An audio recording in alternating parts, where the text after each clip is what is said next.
Hominy yeah, Beach here with HotFireMTG, and just doing a little, just doing some deck techs here. So this is a little bit of a layover, a little bit late from the pre-release weekend, but I just wanted to show you guys a couple of decks that Tage and I had built, and you know why we had gone into these colors. Again, this is sealed pool. This isn't draft, but it kind of gives you a feel for the set with these walkers. It's quite crazy. Obviously, it's just the power level is just mental. So as you can see here, we went Teamer. Big reason, Mr. Masterless. You know what he is? A master of planeswalkers. So between him, Kiora, Angrath, Tamiyo, Nahiri, and Jaya, we just played Super Friends. Like, why wouldn't you do that? So basically, Sarkhan, his +1 ability is until end of turn, each planeswalker you control becomes a 4/4 flying red dragon. That's amazing. So basically, it turns all your walkers into an army of dragons. Why wouldn't you play it? So Sarkhan right here forced me to play into these colors. Now, Jaya on her own's fine. Nahiri is actually quite good. Her -X killing tapped creatures is extremely relevant. Tamiyo looks a little weird. However, she allows you to bring back anything from your yard to your hand. So, which includes Sarkhan or any other combo piece you need to get this to really go off. So obviously, what do you want when you got a lot of planeswalkers? I think Proliferate sounds pretty good. So we're fortunate enough to have one Evolution Sage. Whenever a land enters the battlefield under your control, Proliferate. Kind of broken. And then we had a Bloom Hulk in here in the 4-drop slot. He also proliferates. That's the other reasons we got the Kiora Dam Breaker up here in the top corner. You know, that's 6-drop for sort of Leviathan. But again, we're proliferating. We want to put counters on our walkers. We want to keep them alive. We want to fly in over top. We were running 17 lands. So we had the one Gateway Plaza here for a little bit of fixing. Thank you for the New Horizons that found its way into my packs. Also a little bit of fixing. So between the lands and the fact that, you know, we got to stay within the 3 colors, it made this deck pretty possible. Plus, this little Arboreal Grazer here, little unassuming 1-drop 0/3 reach. This guy just lets you get off to the ground running if you got this on your opening hand, because you're just dropping an extra land card onto the field, so you can get a little ahead of your opponent that way. These two guys, Living Twisters. So this card is better than it looks. What happens when you flood? I don't know. Start picking up lands and throwing them at your opponent's face. Seems like a pretty good backup plan. So, Living Twister, excellent, excellent card late game. Also got a huge toughness, huge butt on this thing. So it's going to be really hard to kill. There's not a whole lot that's going to take it out. Blocks really well early game. And then, again, Tamiyo to bring stuff back. I know. Everybody hates on Hydras. But Bioessence Hydra, nothing wrong with this card. Especially when you got this many walkers. It's just crazy. This thing comes in with just equal to the amount of loyalty on all the walkers. So you get a few of your walkers done, you get Tamiyo. This thing dies in combat. No big deal. Bring it back. Play it again. Comes out like I had this like a 23/23 trample for 5 mana. Ridiculous. So anyway, and then, you know, Angrath getting everything menace, mix that with the Hydra, kind of nice. Jaya, you know, pumps up. So basically, if another red source you control will deal damage to a permanent player, it deals that much damage +1 to that permanent player instead. Living Twister just got better. So every time you're throwing a land at your opponent, now it's a bolt instead of a shock. So really limited removal package, but just the right amount of consistent pressure. So, and I think, you know, if you open up a Sarkhan in draft, that you're going to be able to definitely, you know, throw something like this together should you find some of these other pieces. But again, just and Paula Bright Druid over here in the corner in the 2-drop slot is a nice little proliferate guy. Even late game's kind of nice. Yeah, anyway, that's this was, I think, Saturday morning's run deck, and it performed really, really well. I think we were 3-1-1. It probably should have played out a little bit better, but again, you know, this is a grindy format. So anyway, we're going to throw a few of these deck techs at you here all together. And yeah, each one's unique. So check them out.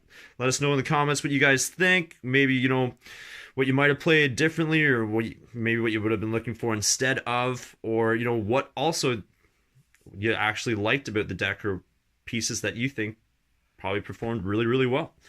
Anyway, take care, guys. Talk soon.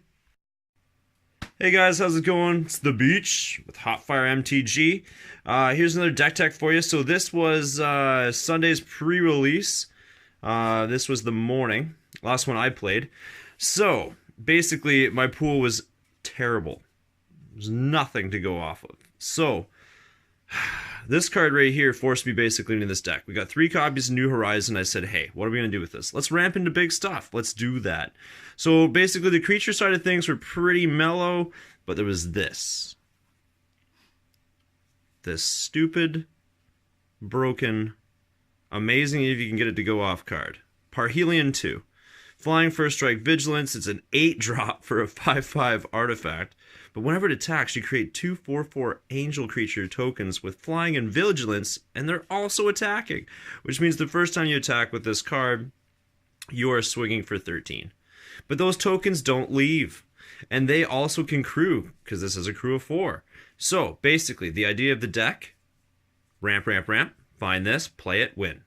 So, it was amazing, too. Also, my opponents, basically, when this came out and swung for the first time, my opponents didn't even let me finish the game. It was always a scoop. They're like, well, that's just, you know, that's all flying damage. It's ridiculous. So, to go alongside with that, Finale of Eternity was my all-star removal card. And no, I did not get to cast this out for 10. But this literally just cleared the path whenever I needed it. Got rid of the biggest stuff. Usually able to cast it for 7, 8. You know, whatever was pertinent. Whatever needed to be done. So that really absolutely helped me clinch through the games and find my pieces. You know, we had Plain-White Celebrations, another card, you know, we should touch on here. At first glance, this looks terrible. But in this particular deck, this build where you are ramping, you know, it lets you create 4 2/2 citizens, or return target permanent card from your graveyard to your hand. If somebody shot down your Parhelion, you can get it back. And proliferate, or gain 4 life. And you get to choose 4 of these modes, and you can choose however many, you can choose the same mode.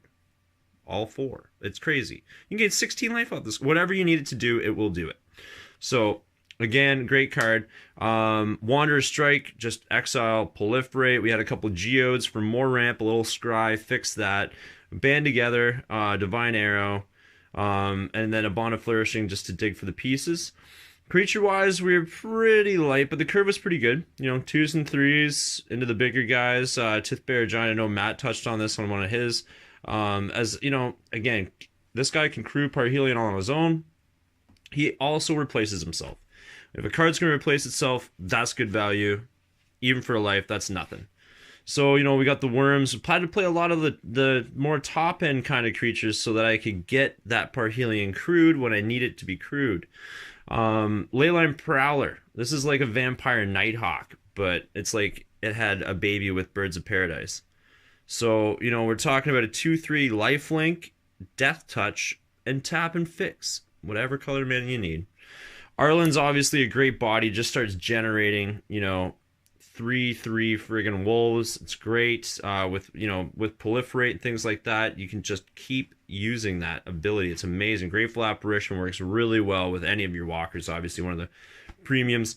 Lastly, down here, Blast Zone. Now this card, let's just stick Ratchet Bomb on a land, because this thing is amazing. In Limited, it's just as good as it could be in any constructed format. It does what you want it to do. Especially with Proliferate. Hey, I'll stick another counter on my Blast Zone. But when you need to get rid of something that's very, very difficult, this does the trick. So you just got to be careful where you set those counters, because obviously in Limited it's a lot harder to remove them than it is to put them on. So you want to make sure that you keep it right where you need it to be. And a lot of the times this will prevent your opponent from playing 2 drops or 3 drops if your Blast Zone is sitting on 2 or 3. Just an excellent card. And again, let's go back to Plain-White Celebration here. It says permanent. Target permanent card from your graveyard to your hand. Get Blast Zone back. Charge it back up. Fire it off again. So there's a lot of cool synergies in this set that, you know, obviously when you first crack it, you don't see all of them. When you start playing with the cards, you start noticing, you're probably even noticing like as you play. Again, New Horizons, the 3 copies here. This is a very, very mediocre pool at best, and this is what came out of it. But hey, Sunday morning, 4-1. Parhelion, 4-1. So if you want to try it in limited, you know, as far as draft goes, I think it's going to be a little tougher.